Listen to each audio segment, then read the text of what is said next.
السلام عليكم. شيف سافرنا قطع زلط بالعشاء كده. ايش اسمع؟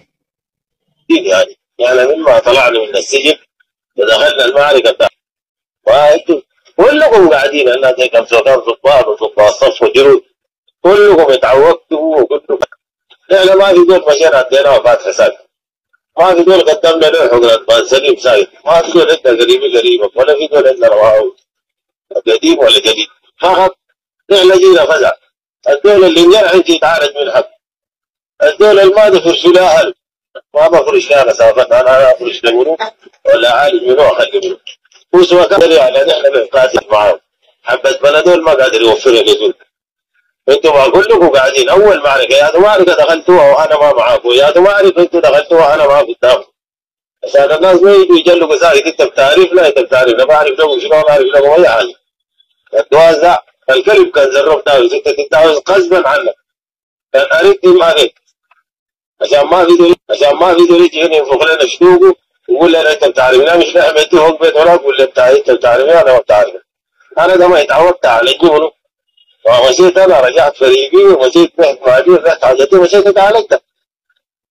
وقلت ما عندك حق العلاج وما عندك حق تاكل وتشرب ولا ما عندك حق العلاج دول ما تقعد تتباكى ساكت، ما تقول انا والله قدوره وانا جيت امشي بيتكم زي محطة القطر اي مبنى اي محطة بنزل دول بركب دول انت خالية ولا مالية ده ما موضوع. صار توصل رسالة وصلها في اتجاه المناسب، وصلها لحق عندك قاعد ليه هم الماسكين العلاج هم الماسكين السفر هم الماسكين القروش هم الماسكين الرعاسة هم الماسكين ضرب الدفاع هم يعني دار لك دقيق فيها الدقيقة ما ضربت عرفت عبد الرحيم ما بتلقاه كويس. وضرب مثال نحن من يوم معركة قبل معركة النهوض بنرتب لنا 3 شهور بنأكل وبنرتب وبنركب من حقنا نحن ما في دول قدم لنا حاجة كويس. جزانا في النهاية زي ما قال يهودي آخرتها حتى التواسك اللي ادونا لها 24 دوش كمان تضربه كويس. ربنا عاد بسلاحنا الشخصي ده سلاحنا نحن ما حد ما جوز على زول بيجيب ولا بنقصه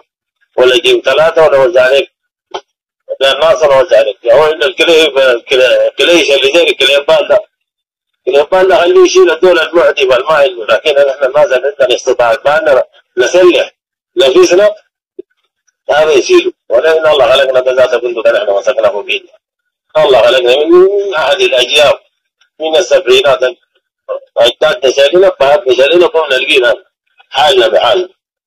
وأنت دول تجي عارف الطريق ده فوق شنو أخف وضعا فوق الجرح وفوق السجن عادي تموت ما يعرف لك ذمة ولا رمة وهكذا. دول عنده رسالة فزع بس ساكت داير تموت معانا فزع فبيها ما داير أمشي بيتك ما في دول قدرت أشوفك قال لك تعالى وتعالى بتجيبك الرجولة بتجيبك الشهامة ونحن موجودين هنا وما بنقعد نتفرج فوق المعركة ونحن مجبورين على المعركة. مرة البقي مجبور على الصلاة بارك الله فيك ولا لكم كلام.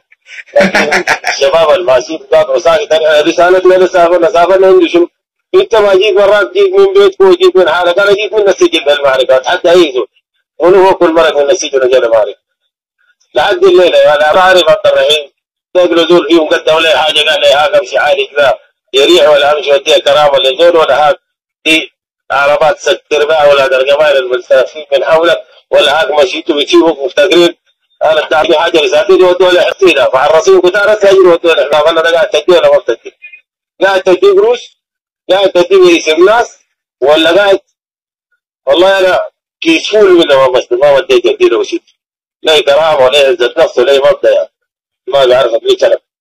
عشان كده واحد يوروك وفل وسائل التواصل الاجتماعي قاق البسوا ما بيسوا تكلمتوا تقولوا في شنو ذات الله يرحم وسائل التواصل الاجتماعي ربنا يهديكم يا شباب وتاكل حبيبتي وتاكل عبد الرحيم وصلوا رسائل يقولوا انا خطوني انا ذو البنداقي ساكت زي شفت كرامه دول خطني في حاله ساكت يقول لي الدوام لله ما داير منهم ربنا ده وكان اتعودت واتعالج حقيقي ولا بشحت في الهدي لا بشحت عبد الرحيم وبدلكم علينا من ضربة الحرب العادية ولا قاعدين نعالج ناس نحن في بيوتنا ولدنا الله يكرمكم الدبل الحق تعيننا عقدنا لين بيت طلعناه من ايدين بعناية عشان رسلناه اللي مرضى ولا جرحى كويس.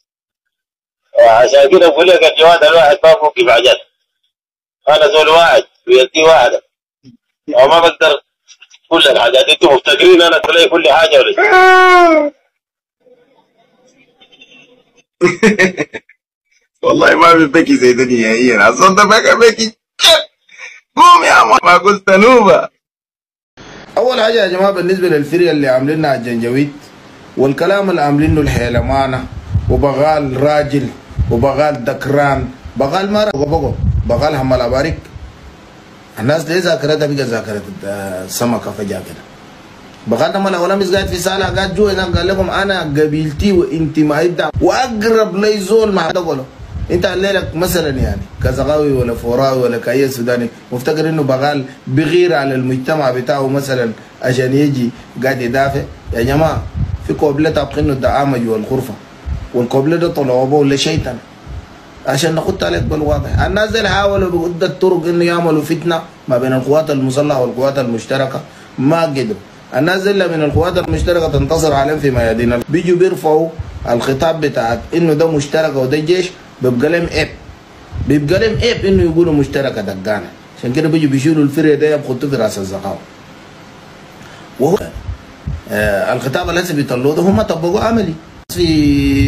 في زمزم ناس منهم ناس بغال ذاته وناس الربيع ديل الناس الكوم الشرذمه ديل من اولادنا ديل الغرابه ديل اللي هم ناس زمزم. بالمناسبه ناس زمزم ديل ما في اتهام مباشر لرزاقي لكن في اتهام مباشر لزغاوي وفي اتهام مباشر لفوراوي وفي والله ادله وبراهين اولادهم اهلنا مننا وفينا يا الجنجويد الساقوا الرزاقات جابهم ديل عشان ما تقعد تجبرنا انه دي القبيله بتاعتها. قبيله قلتوا فيها شنو؟ القبيله انتوا عارف الله 170 قريه ولا يجيني الثاني الانقاي بتاع الكريمات اللي اسمه بغال ده. انت عمرك من الله خلقك ده انت واقف ضد الزغاوه ده بس. في كل تاريخك وكل مسيرتك من شاف يا صغير يا جلاخه انت يا فساخه. كيفكم عاملين الفريه ده وماسكين القبيله ده لكم 4 يوم جوطوا هيلمانه وانهنا. يا اخي اي زول داري يعمل حاجه خليه يجي يعمل وما تعملوا ازاي بكائيات ده خلوه يا زول. انتم ما تتباكوا انتم ما بقيتوا زي المشاتات شغلكم كلام. 45 ساعة كم ما فديتوا الفاشر ونخش الفاشر ووب 3 فشوش. يا عم سميمة الليلة ده الجخم الأخير وده المارك الفاصل الفلنقايات خلاص كملوا اجروا خلوا عربات قدام أخواتكم. ناس كملوا بتردوك كيف؟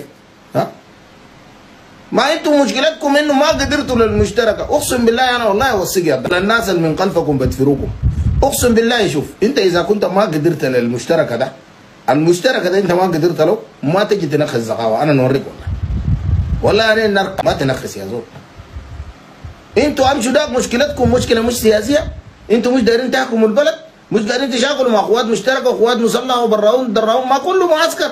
في معسكرك ده في معاك زقاوه في معسكرك ده معاك زقاوه ولا ما معاك. طيب انت معسكرك ده معاك سليمان صندل معاك طاهر حجر معاك الهادي ادريس معاك نمل زقاوه وفور وكل القبائل دي معاك. معسكرك ده مش داير تحكم السودان. طيب ما تيجي تهبش قبائلنا يعني. امشي هبش بعيد داك مشتركه قاعدين لك في الميدان. انت الرجال قاعدين معاك بكروزل بواجهوك في الميدان ما قادر تثبت لهم بس شماعتك كله جاي تشتكي في البيت يعني. وقال لك قال ادارتنا الاهليه طبعا عربي انا والله نوريك ادارتهم الاهليه قال انا مع الجيش وانا مع الجيش وقلنا وانا واقفين قنقر انا مع قبيله سودانيه. من حقنا نقف مع الجيش من حقنا نقف معايدين من حقنا نبقى جنجويد من حقنا ما نقعد نقف قبيله وداعمين انا داعمين الدوله ده قلبا وقالبا. المشكله وين يعني؟ الزعلان بزقي لك شنو هنا؟ اول قبيله في السودان قالت انا مع الجيش مثلا قبائل السودان ده 45 قبيله 45 حسبتم. لا حلال على الرزقات يقولوا هنا دعامه وحلال على التعايشه وحلال على البني حلبه لكن حرام على الزغاوه ولا فور ولا مساليد ولا بتاع يقولوا هنا مع الجيش ولا هنا مع الجيش لا نيرس الله الارض ونقول هنا في الواقع وفي اي حته. علاقتك بينا شنو انت جاي تسوقنا هنا زي الغنم وانت الراي بتاعنا بصوت انه هنا لازم نختار معسكرك ومنو انت؟ القرار اللي قالوا ادارتنا الاهليه بتاعت قرار سليم جدا. قرار سليم جدا هنا مع الجيش لكن هنا مع الجيش دخل هنا قوات مسلحه نشاف لا هنا مؤيدين للدوله فقط. طالما انت جيت مع كبيرة هنا مع الدوله وين السامسونج الرون هنا انت جاي تحاسب اداراتنا الاهليه وبعدين انت منو قومك شنو يا ربيع عبد المنعم عشان انت تيجي تحاسب علينا ادارتنا الاهليه يقول في شنو؟ علينا ادارتنا الاهليه ده الاسود يقولوا الكلام الدارين يقولوا في راس اي زول وفي اي زمن وفي اي مكان وعلى كيفهم وعلينا من قلبهم كمان والله العظيم. ادارتنا ده الورام قبيله يا زول والله ادارتنا وراهم قبيله حتى خارج الحدود انا بعيد. انت ادارتنا الاهليه ما تجي تحبشه، يقول الداير يقول ويقرر زي ما هو داير في الزمن اللي هو داير، والتهيئه له من هنا.